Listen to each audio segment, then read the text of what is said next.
Putusan MK adalah putusan yang bersifat final dan sudah seharusnya kita semuanya menghormati dan laksanakan bersama-sama. Pemerintah menghormati putusan MK yang final dan mengikat. Itu proses konstitusional yang biasa terjadi di lembaga-lembaga negara yang kita miliki. Ini bukan negara milik keluarga tertentu.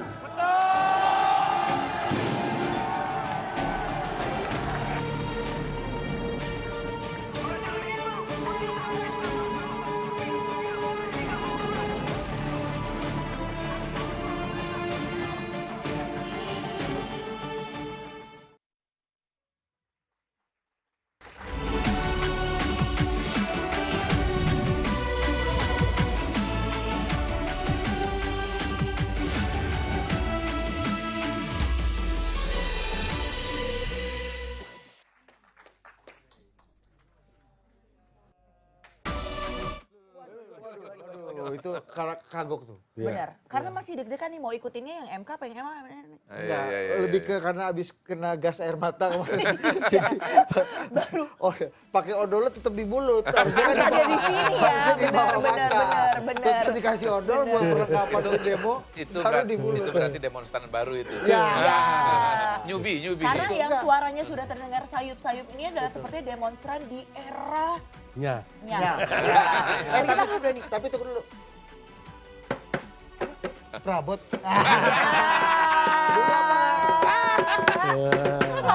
Lu dulu apa lu kayu jati. Kok jadi gini? Iya, kamu tukang kayu. Nah, ini nih kalau ngomongin tukang kayu langsung aja kita bocorin ini dia sebagai salah satu pencetusnya. Apa satu-satunya nih yang mencetuskan istilah itu? Bukan, satu-satunya ya, bukan cetus itu, yang berani. Jadi sekarang arahnya adalah kalau ada kayu-kayu, ada pohon-pohon yang ada gitu ya, itu mulai dianalisis. Kira-kira bisa dibelah. Jadi kalau beliau ngeliat perabotan, lihat kayu gini dulu pasti. Mana tuh? Lu dulu siapa? Oh iya, Lu seberapa dulu siapa? kokoh Ditanya. gitu ya? Lu dulu siapa? Lu siapa? Beringin, Jati. Iya. Ya kan? Ya, tapi ya udah lah. Iya. Ngeri gua. Udah sejuk. Udah sejuk. Oh, udah sejuk ya. Ya udah. Ada Menkominfo kita, Mr. Q. Ya. Iya. Tepuk tangan lu, Dinda. Yang ditunggu. Aduh, Ini karena yang lagi tepuk tangan juga agak deg-degan nih, tepuk tangan apa enggak? Tepuk tangan Ya apa masih enggak? kena gas air mata. Benar. Kalau tadi Mr. Q kan, kalau ketemu kayu gini nih. Gini kan, lihat Totok nih. Kalau beliau, kalau ketemu Jangan dong itu dong, jangan. saya dong. Enggak, kalau- Bahaya. Gua udah tahu ada lu. Saya nggak tahu. Ini adalah pemilik Madura Mart agak banyak. Ya. Oke. Oligarki Madura Mart. Iya, Ya, oligarki ada 60, Madura Mart. sekarang menjelang ke Ya. 65. Dan kemarin ikut meeting ikut demo di Senayan, ya. Yang gue curiga abis meeting sama klien tuh. Emang kebetulan terjebak di area Senayan ya, makanya ngelanjut. Jangan hanya Mr. Q dong. Ini kayaknya besi berapa kilo? Kalau dia ngomong, Enggak, kalau Mr. Q. Iya, kalau Mr. Q kan gini, kalau dia gini. Udah tahu harga berapa kilo kita. Yang selalu dinanti dan dirindu ini dia Menteri Agama bayangan kita, Adi Prayitno. kasih dulu satu ayat untuk apa yang terjadi kemarin, apa? Kulil haqqu walau kana murran. Iya. Artinya katakanlah kebaikan itu sekalipun pahit. Bentar. Yang kebaikan yang mana, yang pahit yang mana nih? Menteri agamanya kita, Pak. Banyak Anda surplus. Gitu ya. Mau menggantikan yang sekarang ya? Iya, ada pengantar dulu. Sepertinya kita langsung aja masuk ke bahasan kita hari ini nih. Karena ini kan lagi hangat-hangatnya ya. Nanti coba kita kasih amunisi-amunisi di tengah-tengah aja. Betul, langsung pertanyaan hook aja deh. Kemarin kan dibatalkan akhirnya RUU Pilkada. Termasuk potensi Dibatalkan yang apa di bawah ditunda nih? Tidak dilanjutkan. tidak Tuh. Itu dihitung gimana tuh? Kalau Bahasanya bahasanya Bang beda-beda. Dasko di tweetnya batal caption. Iya. Di caps lock. Awalnya tidak dilanjutkan, lalu kemudian batal. Ya bisa jadi nanti dilanjutkannya di periode DPR berikutnya. Betul. Gitu kan? Kayak bahasa-bahasa Tapi ini itu kan karena memang undang-undang itu suatu siklus. Jadi siklus undang-undang itu undang-undang lalu revisi undang-undang. Oke. Sewaktu-waktu muncul yang namanya judicial review. Iya muncul lagi revisi undang-undang lagi. Misalnya kayak undang-undang pilkada ini seingat saya ya, itu sudah ada berapa, 5 versi barangkali ya? Empat ya. Jadi 4 itu perubahan, 2 itu kalau nggak salah ada perpu ya. Nggak salah. Jadi yang namanya undang-undang itu memang dinamis. Jadi biasa saja bahwa undang-undang direvisi itu biasa saja.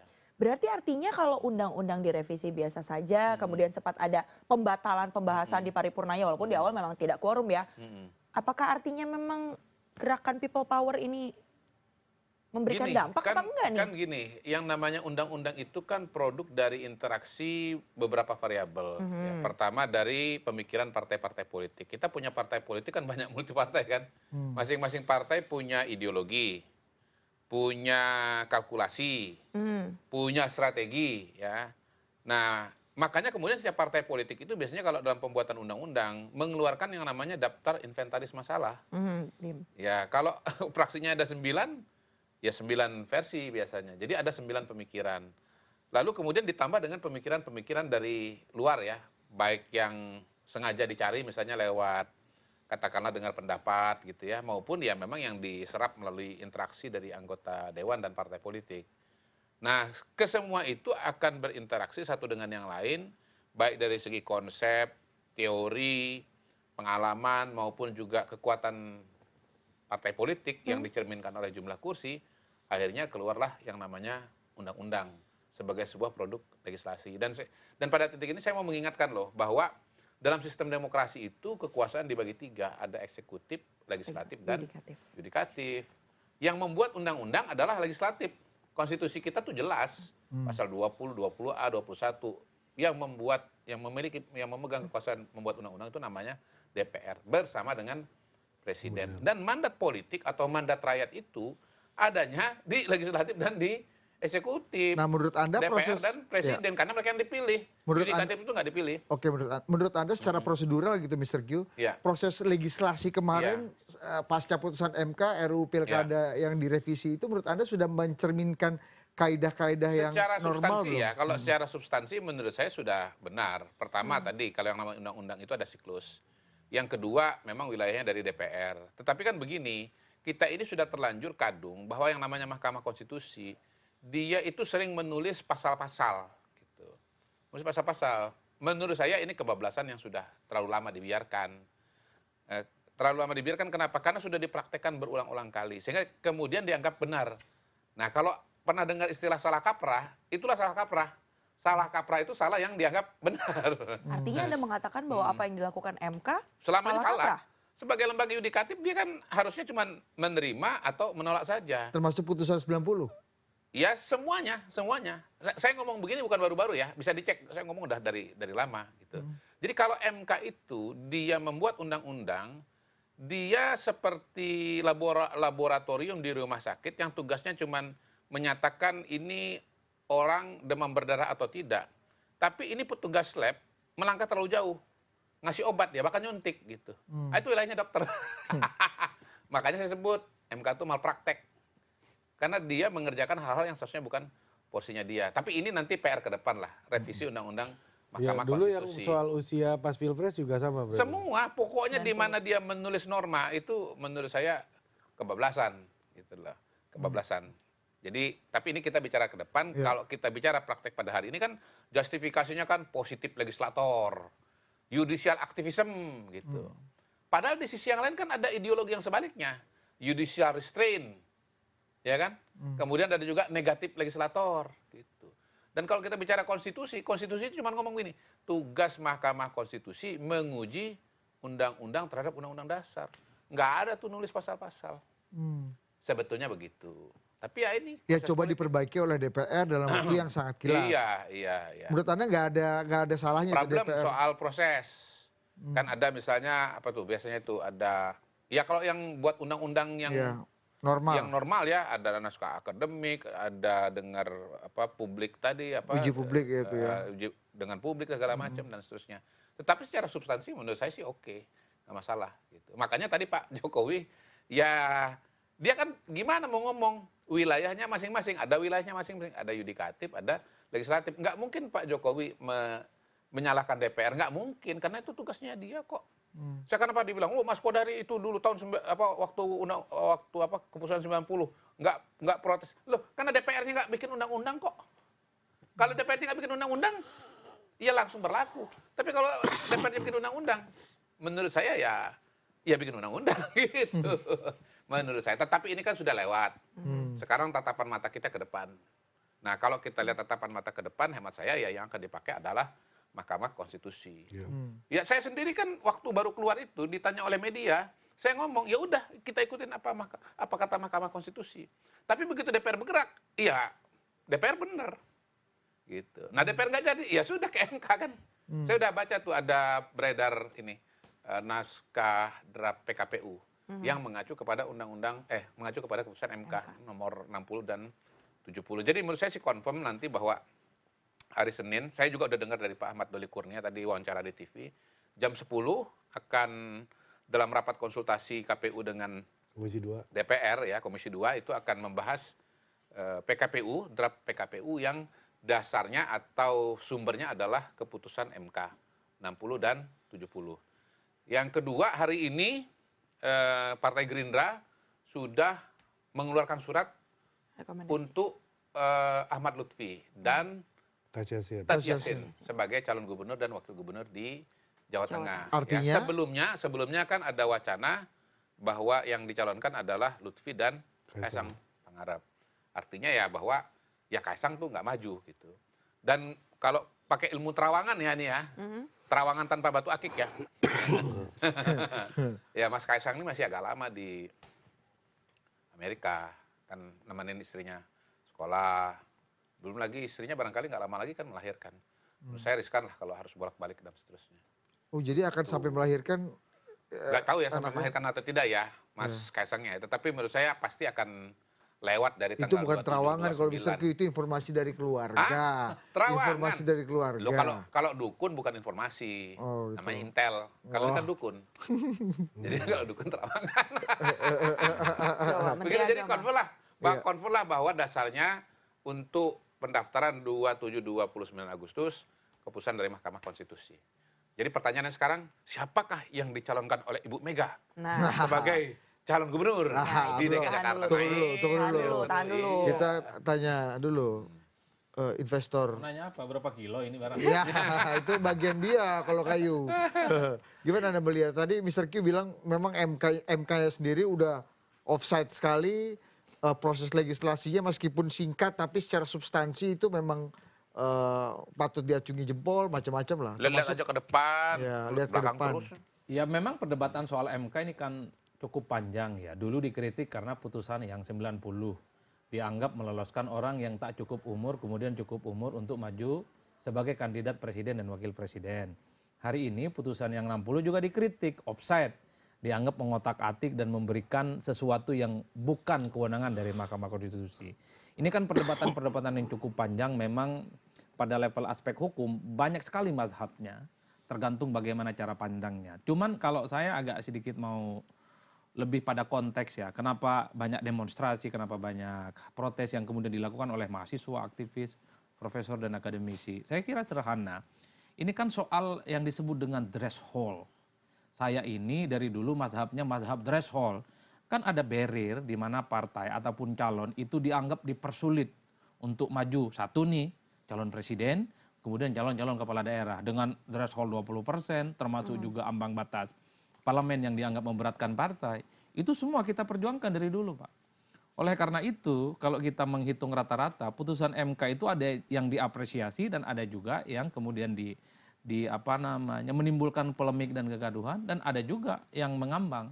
Yang diapresiasi misalnya adalah ketika ada gugatan terkait dengan ambang batas parlemen, bukan lagi 4 tapi diturunkan, itu kan kabar baik. Iya kan? Nah, diturunkan DPR tapi yang menurunkan DPR. Tapi MK bilang 4% inkonstitusional, silakan DPR betul. Nanti sendiri, gitu. Artinya DPR tinggal menerjemahkan di bawah 4 itu berapa? Bisa 3,5, bisa 3, bisa 2,5 ataupun bisa dihilangkan sama sekali. Harapan kita sebenarnya ambang batas parlemen itu ya zero threshold. Mungkin dikembalikan seperti tahun 99 ya. Tergantung bagaimana teknis dan mekanismenya. Ketika ada putusan Mahkamah Konstitusi terkait dengan syarat untuk jadi calon gubernur, bupati, dan wali kota itu diturunkan thresholdnya. Contoh di Jakarta itu kan 20% harus DPRD, diturunkan jadi 7,5. Orang seneng. Dan ini yang diuntungkan bukan hanya partai politik tertentu, dan ini semua partai mestinya menyambut dengan baik. Karena ini memberi kesempatan kepada semua partai yang hari ini ngaku dizolimi gara-gara tak cukup kursinya dan nggak bisa maju. Ini belum pendaftaran ini. Tapi kan ini lagi nego-negoan nih, harga jadi hancur kan gara-gara ketok ini kan. Ini yang ramai. Kan masalahnya 500, 400, tok. Partaiannya udah cukup nih bos, katakan 100 deh katanya. Harga rusak nih kayak pedagang telur kena operasi pasar telur ini nih. Malah nih ada katanya sebagian yang udah kasih minta balik harga. 100. Anda kan pakai harga lama. Ini yang merusak pasaran memang begini pada level praksis karena sudah banyak calon yang mendapatkan begitu banyak rekom, bukan hanya 20%, Pak. Ada yang hampir 100%. Tekor, Pak, calon tekor. Tahu begini cerita ngapain harus borong partai. Ini jalur ceritanya. Tapi pada level substansi ketika putusan MK ini sebenarnya ingin diturunkan. Udah kalau bisa revisi undang-undang pilkada jangan di 20% lagi dong. Saya nggak terlampau peduli siapa yang maju, partai yang maju, kita nggak terlampau peduli. Ini untuk pemilu di 5 tahun yang akan datang, pilkadanya, thresholdnya gini aja lah. Ini memungkinkan semua orang, semua calon lebih kompetitif. Sehingga calon yang muncul itu bukan 1 atau 2 tapi banyak. Kan substansinya di situ, Pak. Nah, kita berharap nih, kan sekarang ada gugatan juga ke Mahkamah Konstitusi, bahwa ambang batas presiden jangan lagi 20%, turunkan dong 15, turunkan dong 10, kalau bisa 5, kalau bisa 0.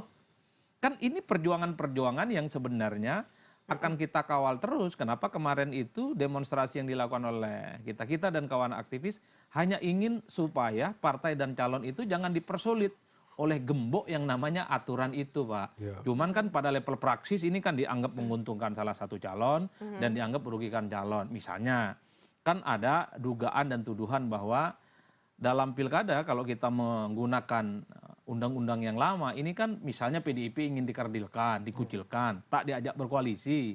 Ya tonjolnya di Jakarta. Dengan undang-undang ini PDIP kemudian bisa diuntungkan, bisa maju. Kemudian Anies yang konon sudah wassalam, saya ngomong tuh wassalam, nggak punya tiket, ya mungkinlah masih bisa maju.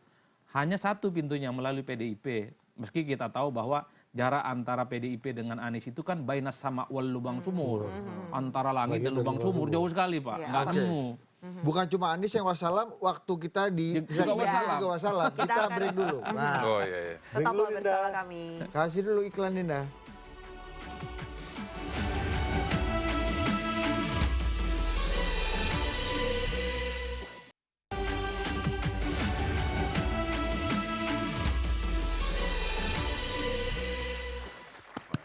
Oke. Di sana lagi mencoba untuk bertransaksi ya.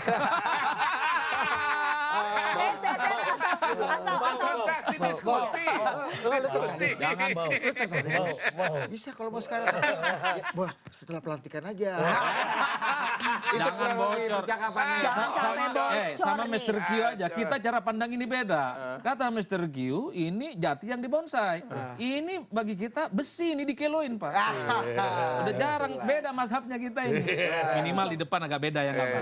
Termasuk soal mazhab nih, Mr. Q tadi bilang. Mazhabnya setelah RUU Pilkada ini batal, udah pasti. Jangan spekulasi. Kita pakai persyaratan MK dan Mas Kaisang jangan berharap bisa maju karena aturannya tidak ada.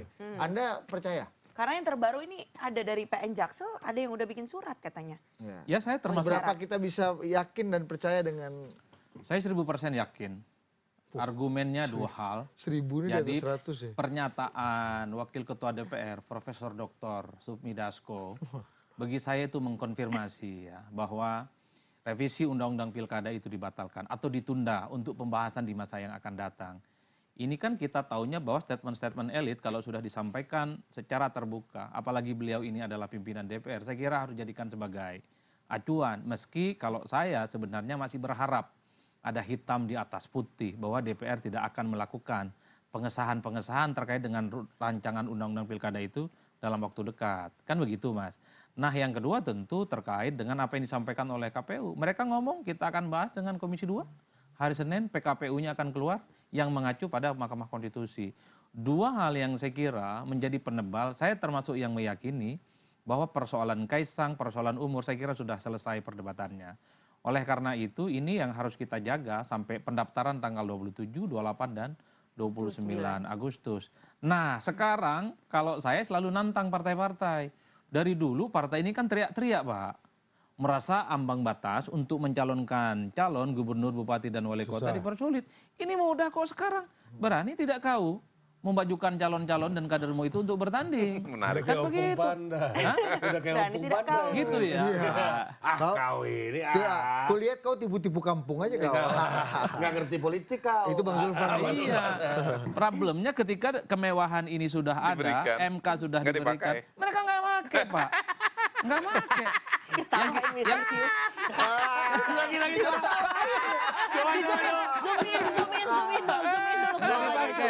Ya soal ini lucu nih, coba. Karena paksa ketawa. Gue kalau tukang kayu itu takut gue ketawa tuh. Ngeri.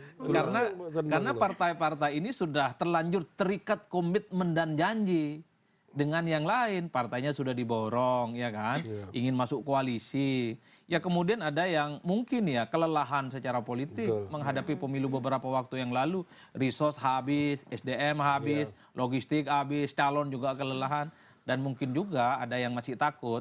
Tiba-tiba ketua umumnya mengundurkan diri, Pak. Bisa saja begitu. Karena ya namanya ini negara yang konaha-konaha katanya. Apapun masih bisa terjadi. Di kemungkinan soal bagaimana menuju pendaftaran di KPU itu akan segala sesuatu masih sangat mungkin. Oleh karena itu terlepas dari apapun, kalau saya selalu berharap ini pembuktian bagi partai politik. Kalau mereka selama ini bukan hanya teriak-teriak, ada barrier yang kemudian menghalangi, mereka memajukan calon, buktikan dong. Kalau Anda tidak takut pada siapapun, Anda tidak takut dengan kekuasaan, Anda tidak takut dengan kepentingan koalisi Diki misalnya, majukan calon terbaik Anda di 545 kabupaten, kota, dan provinsi. Mantap tidak? Perjalanan ini sudah berjalan.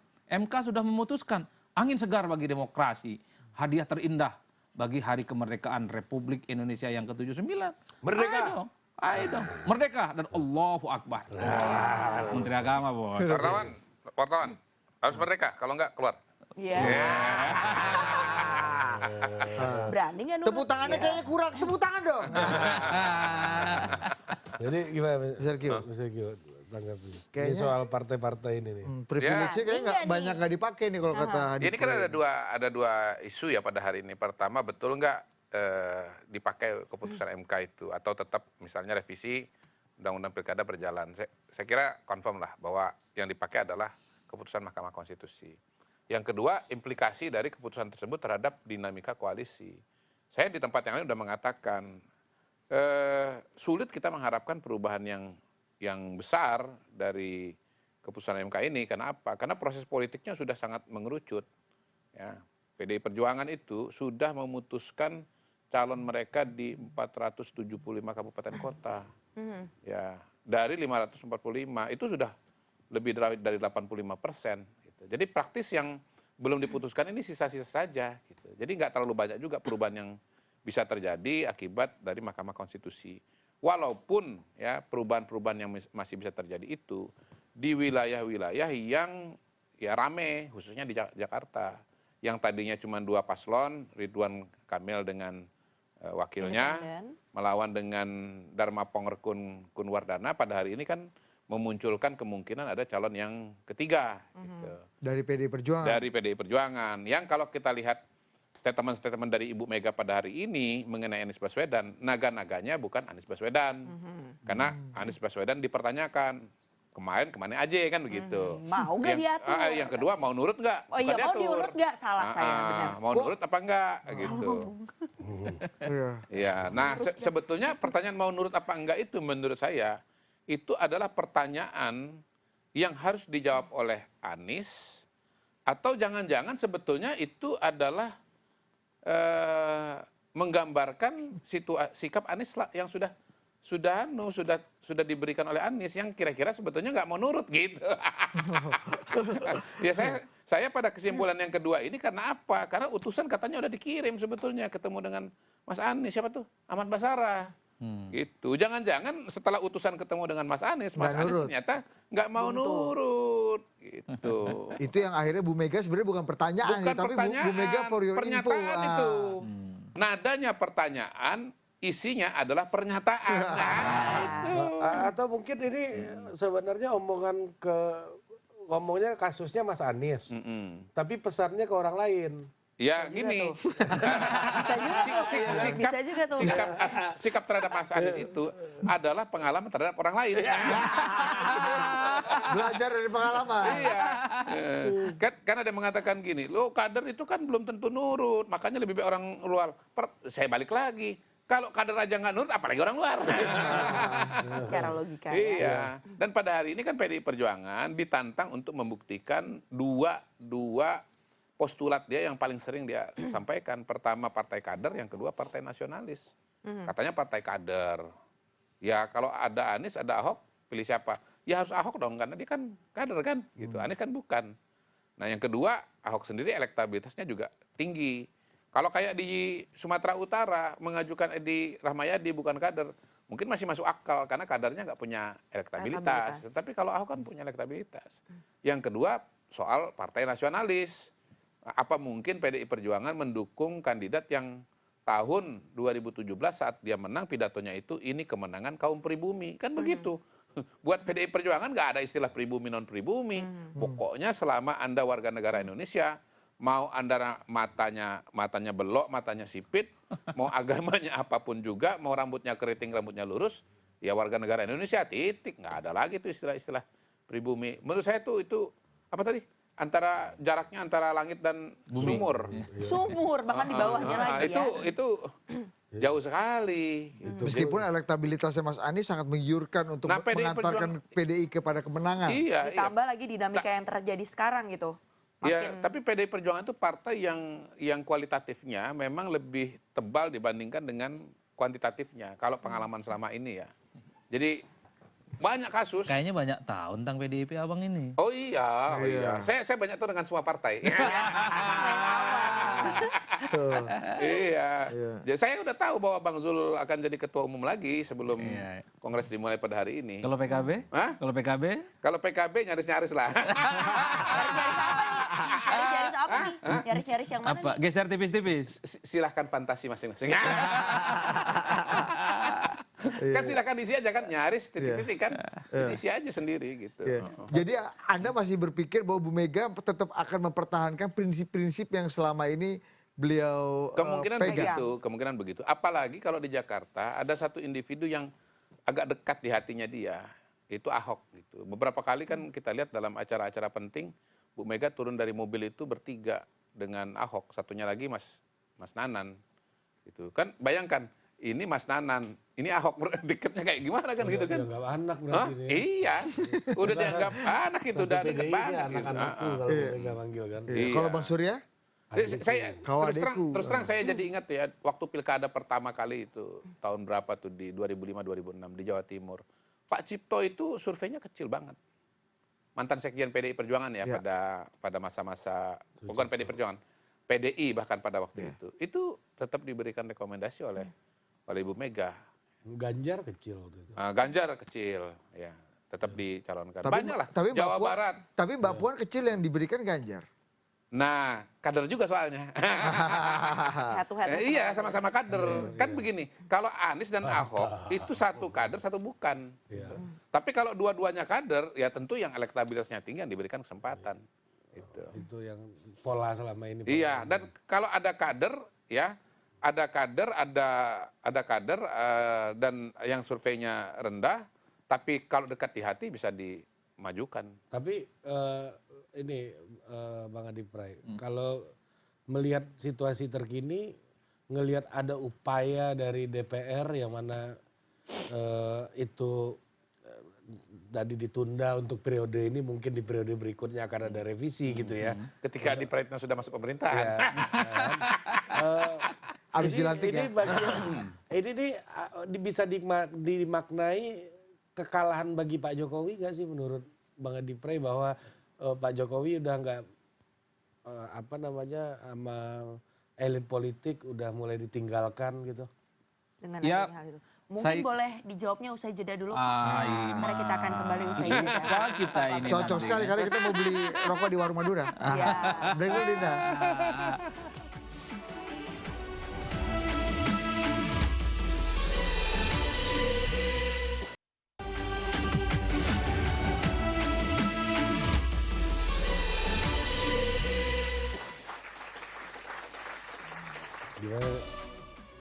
Ya kan ya, Kita langsung ke tanya Anda Presiden. silakan, Apalagi, Pak apalagi? Presiden. Itu tadi. Apa, Masa saya ulang dikit lagi intinya. Oh, ini orang-orang ini udah ninggalin saya apa belum nih? Kata Pak Jokowi. Kata Pak Iya. Jokowi. Kalau ninggalin ya tidak lah. Tapi bahwa saya melihat kayaknya ada kecolongan di putusan Mahkamah Konstitusi. Kenapa? Karena ini adalah putusan yang saya kira ini merusak konstelasi politik secara umum. Terutama upaya untuk membuat kimplas ya. Dan upaya-upaya untuk meninggalkan PDIP sendirian itu tidak terjadi skenario ini. Anggaplah misalnya ada yang mengatakan bahwa ini sengaja diloloskan ya supaya tidak ada permainan yang sempurna. Bagi saya ini terlampau berisiko, Pak. Ya. Artinya apa? Kalau memang ini sengaja dibiarkan lolos, ini berbahaya karena satu, PDIP dulu misalnya yang dipersepsikan tak bisa maju, selain hanya dikucilkan tapi tak bisa maju, ini bisa maju buktinya di berbagai tempat. Dulu Anies yang kemudian dianggap kartu mati sudah dijauhi oleh semua partai politik. Per hari ini dengan adanya putusan MK bisa jadi ini barang untuk berlayar kembali meski pintunya melalui PDIP. Oleh karena itu sebagai bentuk antisipasi dari kecolongan itu, maka kalau saya melihat dari jauh maka muncullah yang kemudian revisi Undang-Undang Pilkada yang super kilat, Pak. Ini nggak masuk prolegnas ini barang, prolegnas 2024 nggak masuk. Tiba-tiba kemudian dikebut dalam hitungan 6 jam 7 jam, jadi revisinya yang direvisi cuma 2 poin. Dan kemudian besoknya akan diparipurnakan. Itu pun dibatalkan gara-gara aksi protes dan demonstrasi yang masif terjadi di berbagai tempat. Saya termasuk yang meyakini kalau tak ada protes dan demonstrasi, rasanya ketok palu ini barang, Mbak. Artinya apa? Pressure politik yang dilakukan oleh gerakan mahasiswa, civil society, dan para akademisi terbukti ampuh membuat kenapa pengesahan ini ya pertama dipending, yang kedua kalau soal quorum dan nggak quorum ini kan gampang, Pak. Karena hampir 90% kekuatan politik parlemen saat ini adalah pro dengan pemerintah. Nah, coba dijawab dulu pertanyaan Pak Presiden. Yang Ini mana itu? menandakan Pak Jokowi sudah kehilangan atau ditinggal kekuatan-kekuatan politik yang tadinya bersama beliau apa enggak? Ini menunjukkan kegagalan konsolidasi politik Pak Jokowi untuk bisa Karena ini ada sesuatu. pernyataan juga dari Arteria Dahlan yang bilang bahwa ada andilnya Prabowo Subianto nih untuk kemudian terjadi pembatalan juga terkait revisi undang-undang. Ini bukan saya ngomong ya, Arteria kalau Dahlan itu yang ini ngomong. sudah permainan elit ya. Kita nggak tahu bagaimana konstelasi yang sesungguhnya. Tapi memang konsolidasi di berbagai kelembagaan, konsolidasi di elit-elit partai, sepertinya memang tidak terlampau solid ini menjelang pergantian 20 Oktober.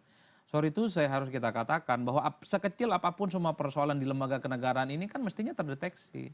Saya khawatir karena saking fokusnya misalnya ini menghadapi pergantian kepemimpinan, hal-hal yang sifatnya teknis dan ini tidak terlampau menguntungkan kekuasaan politik hari ini itu kecolongan. Bagi saya MK ini kecolongan, Pak. MK 60, MK 70 itu kecolongan. Karena ini satu, menutup peluang Mas Kaisang itu untuk bisa bertanding. Yang kedua, ini memungkinkan begitu banyak partai politik. Atau mungkin nggak karena ada dugaan nih Pak Anwar Usman dipetun, habis itu gugatannya diterima karena pengangkatan Ketua Hakim MK Soehartoyo ini tidak sesuai dengan prosedur. Ya Karena mungkin ada konflik itu gitu. Di mungkin internal MK. begini cara menjelaskannya. Mungkin hakim-hakim MK ini ingin menebus dosa politik dalam tanda kutip yang beberapa waktu yang lalu menimbulkan kegaduhan luar biasa. Terutama putusan 90 terkait dengan syarat minimal umur calon presiden dan wakil presiden. Artinya apa? Dengan putusan ini seakan-akan MK itu dianggap ihdinas siratal mustaqim. Sudah kembali ke jalan yang benar. Memutus sesuatu yang dianggap sesuai dengan kaidah-kaidah demokrasi. Apa? Mengurangi threshold untuk pencalonan gubernur, kemudian wakil gubernur, kemudian bupati, wali kota, dan seterusnya, dan seterusnya. Itu yang kemudian membuat kenapa begitu banyak orang demo mengawal putusan MK. Jangan lagi bagaimana gembok soal yang mempersulit partai nyalon itu kemudian dikembalikan atau dianulir hanya dengan revisi undang-undang pilkada yang dikebut dalam waktu yang sesingkat-singkatnya. Tapi ini nggak ada hubungannya sama konflik internal ini menurut Ya Anda? intinya bahwa hakim MK ini kan orang pintar, orang hebat ya, dan tidak bisa didikte oleh siapapun. Bahwa dulu mungkin, tapi ini kan menjelang pergantian kekuasaan, pastinya ada sesuatu yang terjadi, Pak. Ada migrasi, ada pergantian, dan pengaruh-pengaruh politiknya pun juga harus mulai kelihatan kemana bandul kekuasaan ini mengarah. Saya kira putusan Mahkamah Konstitusi ini kan tidak lahir dalam ruang hampa. Hakim-hakim yang memutuskan ini pasti berhitung secara politik. Bagaimana prospek dan masa depannya ke depan. Saya kira ini sudah dikalkulasi secara matap dan secara utuh. Mungkin para hakim MK yang memutuskan ini sudah mulai melihat ada hilal politik. Bahwa matahari di masa lalu sudah mulai terbenam. Dan akan muncul matahari baru ya kan, tanggal 20 Oktober itu. Mungkin, namanya kita orang jauh Pak. Kalau Mr. Q orang dalam mungkin lebih valid dan lebih sohe. Jadi udah mulai gini-gini ya, Pak Dia. Berapa nih ya? Bukan, ini kayu apa besi nih? Silakan Mr. Q ditanggapi. Apa yang ditanggapin? Elit friksi di Sudah mulai antara terjadi. Dan Pak Jokowi rasanya udah mulai kehilangan tadi Terbenam kalau katanya tadi. Terbenam. Kalau Kecolongan. enggak ya, Gagal mengkonsolidasi. Kan gini, ini kan keberlanjutan. Karena itulah kemudian dukungan kepada Pak Jokowi ini satu paket dengan dukungan kepada Pak Prabowo. Dan saya tahu persis elit juga masih sangat mendukung Pak Jokowi. Kalau bicara soal proses-proses yang terjadi kemarin, ya seperti saya bilang bahwa partai politik sudah punya rencananya sendiri, punya ritmenya sendiri. Bagaimana kemudian pemerintahan ke depan itu menjadi suatu armada ya, dan bagaimana ada katakanlah linearitas antara pemerintah pusat dengan pemerintah daerah. Jadi kita kalau bicara kenegaraan itu kita bicara sisi demokrasi, teknokrasi, dan itu saling melengkapi satu dengan yang lain. Bahwasanya kemudian ada evaluasi terhadap respon masyarakat, ya biasa lagi. Ya namanya DPR kan dia nggak tertutup terhadap dinamika yang terjadi di masyarakat. Jadi ya yang saya lihat juga kemarin yang disoal adalah DPR. Kenapa ini ngambil atau menutup ruang bagi calon-calon yang bisa muncul akibat keputusan dari Mahkamah Konstitusi. Nah itu pun DPR juga sebetulnya menahan diri juga, karena apa? Seperti saya bilang, sebetulnya MK kebablasan, karena selama ini telah mengambil peran untuk menulis undang-undang, yang notabene adalah wilayahnya legislatif, bukan wilayahnya yudikatif. Tetapi ini kan proses yang sudah bergulir dan artinya semuanya beradaptasi. Kalau pakai istilahnya rilisnya Hasan Nasbi, ini vibrant democracy gitu, demokrasi yang hidup, ya eksekutif bekerja, legislatif bekerja, masyarakat juga bergerak, dan ya menurut saya happy ending dalam pengertian bahwa ya kita ketemu dengan suatu titik di mana pada hari ini ya proses akan berjalan ke depan. Mr. Q izin, materi demonstrasi kemarin kurang lebih cuacanya gini, satu, demokrasi sudah dibegal, sudah dijarah lah kurang lebih begitu. Dan narasi atau sentimen yang dikeluarkan oleh para demonstran itu banyak sekali mengarah kepada Pak Jokowi dan keluarganya. Dan keluarga, untuk anak, keluarga, gitu-gitu. Itu yang kemudian terus diulang-ulang gitu. Mr. Q melihatnya bagaimana? Saya melihat isunya lebih beragam daripada itu. Mungkin kan gini, kita tuh we see what we want to see, sometimes begitu. Kalau saya ngeliat sih variasi isunya sangat banyak, macam-macam partai politik, partai DPR, dan terbanyak kalau saya melihatnya ke sana. Bahwasanya kemudian ada yang menyebut Pak Jokowi dan seterusnya, yang turun ke jalan juga kan beragam juga. Tidak semuanya mahasiswa gitu. Ada yang bukan mahasiswa, ada yang gayanya mahasiswa. Gitu. Macam-macam juga. Jadi kalau saya ngelihat kemarin itu adalah dari berbagai macam kelompok yang fokus utamanya adalah soal keputusan MK vis-a-vis dengan DPR gitu. Antara ingin calon yang banyak dengan calon yang menggunakan aturan yang lama. Biasa aja. Dan buktinya begitu DPR bilang nggak jadi gitu, langsung tensinya kan turun dengan luar biasa. Kalau ada soal-soal yang lain, walaupun sudah dikatakan batal oleh DPR, ini masih jalan terus gitu loh. Kan enggak, begitu DPR bilang enggak, ya sudah. Hari ini kita lihat nggak ada lagi demo di depan DPR yang sampai kemudian minimal nggak sampai macet dan seterusnya. Di daerah-daerah juga jauh menurun. Dan menurut Anda jauh dari layak untuk menimpakan menimpakan kesalahan atau kebencian kepada Pak Jokowi gitu. Ya, kebencian dalam konteks itu ini. atau ketidaksukaan itu ya biasa kan. Kan tingkat kepuasan tertinggi Pak Jokowi kan 82%. Sangat-sangat tinggi. Tetapi 20% juga banyak. 20% juga banyak. Dan kita tahu bahwa yang tidak puas di kalangan kelas menengah misalnya itu proporsinya lebih besar karena kan kelas menengah lebih riuh lah dibandingkan dengan kelas menengah. Dan ya kita lihat juga dari platform yang rame atau riuh itu kan X. Ya di TikTok nggak begitu, di Instagram lebih kurang. Dan di X itu adalah orang-orang yang memang punya artikulasi yang lebih kuat dibandingkan dengan media-media sosial yang lain. Biasa aja. Ini adalah bagian dari sebuah proses. Tapi gini Mr. Q, kalau melihat gini,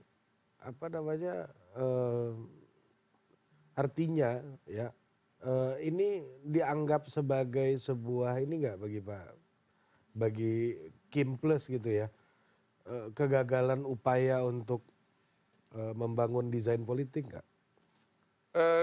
Paling nggak begini, it's a bumpy road gitu ya, atau ada jalan bolong, jeretek gitu kira-kira begitu. Yang harusnya smooth pengennya. Iya, tapi seperti saya bilang bahwa 85% sebetulnya konstelasi itu sudah terbentuk.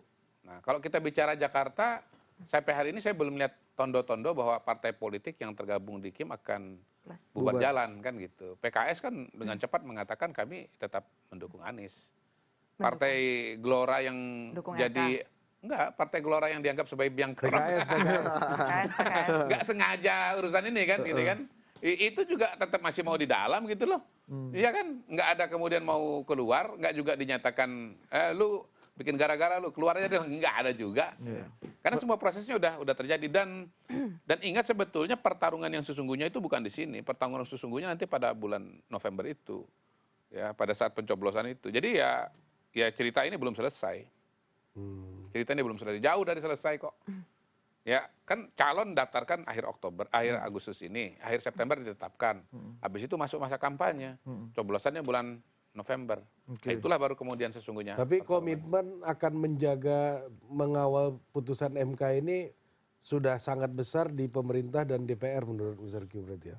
Kalau saya yang ditanya ya, proses-proses politik yang terjadi sekarang itu pasti sebetulnya concernnya dan rancangannya itu untuk pemerintahan yang akan datang. Bukan Pak Jokowi, Pak Prabowo. Kenapa? Ya Pak Jokowi itu udah di ujung. Semua yang dikerjakan sekarang ini adalah pondasi untuk 5 tahun yang akan datang. 2 bulan untuk 5 tahun. Mau itu reshuffle kabinet, mau itu penyusunan anggaran, mau soal undang-undang, mau penempatan posisi-posisi politik, itu adalah matanya melihat 5 tahun ke depan. Gitu. Jadi kalau menggunakan kacamata, wah pada hari ini menurut saya itu salah. Melihatnya itu ke depan. Gitu. Oke. Bang Adi, ini sebelum kita berpindah ke Kiai Guntur Romli yang sudah ada di pinggir lapangan ini udah siap lagi pemanasan ya. Kembali ke Mas Anies tadi soal Jakarta lah. Jakarta akan jadi medan pembuktian sebenarnya. Apakah ada gunanya putusan judicial review MK ini bagi kandidat lain di luar RK dan Dharma Pokrekun? Anda ngelihatnya gimana?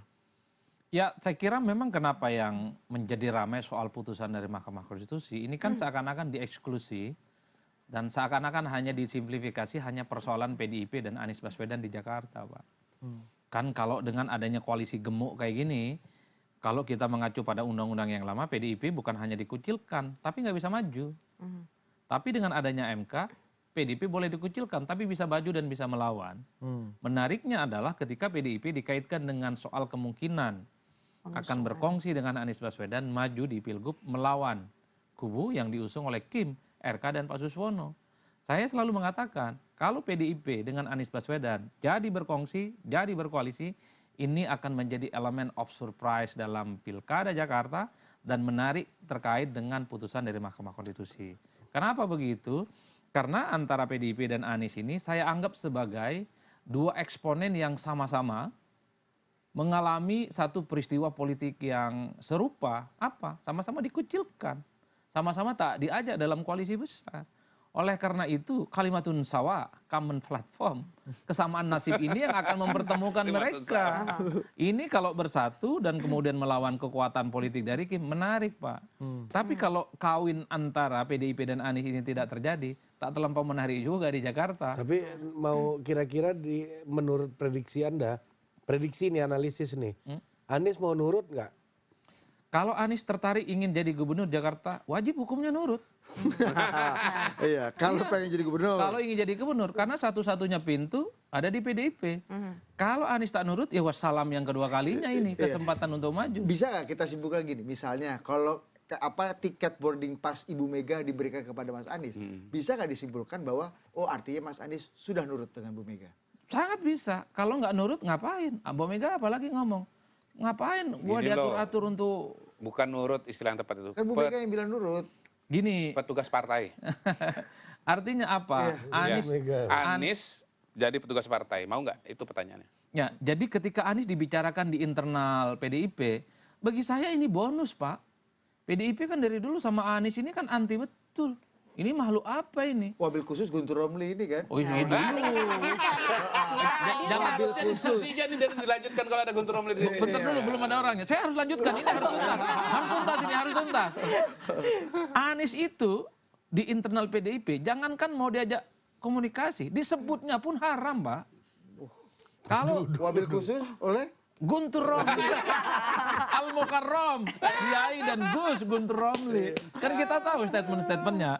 Artinya apa? Ketika Anies dikaitkan dengan Pilgub Jakarta dari PDIP, katanya sudah ada komunikasi, Masinton menegaskan akan daftarkan Anies ke KPU. Bener banget highlight ini. Jadi saya pikir ya, orang yang harus diperhatikan itu adalah respon Ahok terhadap Anies dicalonkan PDIP. Salah. Kita harus perhatikan respon Guntur Romli terhadap pencalonan. Langsung aja nanti kita tanyakan langsung kepada sosok yang dinanti. Tapi sekarang terima kasih dulu kepada Mr. Q sudah bergabung bersama rapat kabinet bayangan kali ini. Untuk itu jangan kemana-mana, kita akan kembali. Langsung kita tanya. Dan Dinda. Jangan kemana-mana.